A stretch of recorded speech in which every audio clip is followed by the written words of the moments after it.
Hey there everyone, this is Ray Carcillo with Classic Game Room, and although Swords and Soldiers, an exclusive for PlayStation Network and developed by Sony Online Entertainment and Ronimo, is advertised as more of an RTS game, it really feels like a tower defense game more than anything.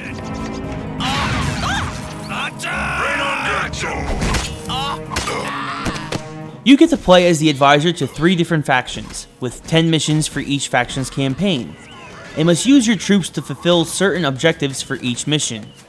There's the Chinese faction, where you need to collect enough gold to finance a war with your neighbors, who have the best toys out there for your childish emperor. There's the Aztecs, who like building totem pole towers with laser blasters to protect their massive chili pepper patches. And then there are the Vikings, who are on a quest to conquer all in their path as they search for the ultimate barbecue sauce for their meat. Like most RTS and tower defense games, each faction has special powers and abilities that make them unique. Along with this, they also have the diversity of units you can build and send out to defend your base while completing objectives. The Vikings, for example, can call on Thor to strike down their foes with lightning or slow them down with snowstorms. The Chinese have fireworks and flaming arrows that they can rain down on their foes from a distance. And the Aztecs can create giant sun-worshipping golems, or raise an army of undead warriors to help bolster their thin numbers.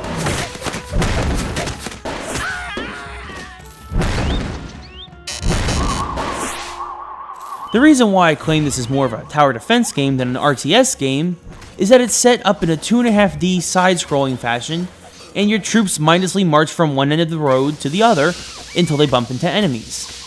Therefore, this lacks the precision of troop movements and unit building seen in a traditional RTS. Of course, there is still a strategy to what units you build and whatnot, and you still need to build units you can scavenge for gold to finance your troops, aptly named gold diggers. But aside from that, this is a tower defense game, plain and simple. I will say though that Swords and Soldiers, quite simply, is a lot of fun.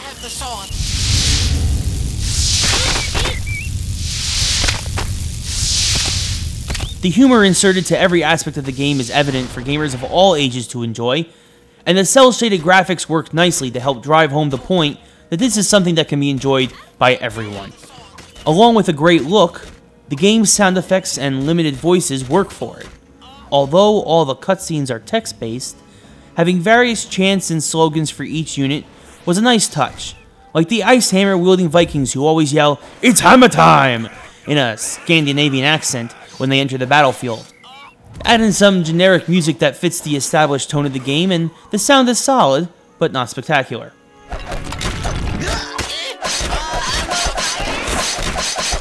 My favorite aspect of the aesthetics of the game, though, is the transitions between missions and cutscenes, as Swords and Soldiers uses an effect similar to the 1960s Adam West Batman, where the Swords and Soldiers logo launches towards the screen with the background spinning around it. Bum, bum, ba-da-da-da-da.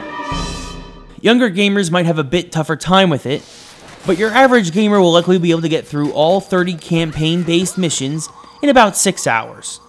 To keep you around though, there is an online multiplayer and survival mode where you try to see how long you can survive wave after wave of approaching enemy forces. Add that on top of an already fun experience, and Swords and Soldiers is a nice addition into the tower defense genre, though should be looked at by all fans of strategy games, period. Oh no, my temper!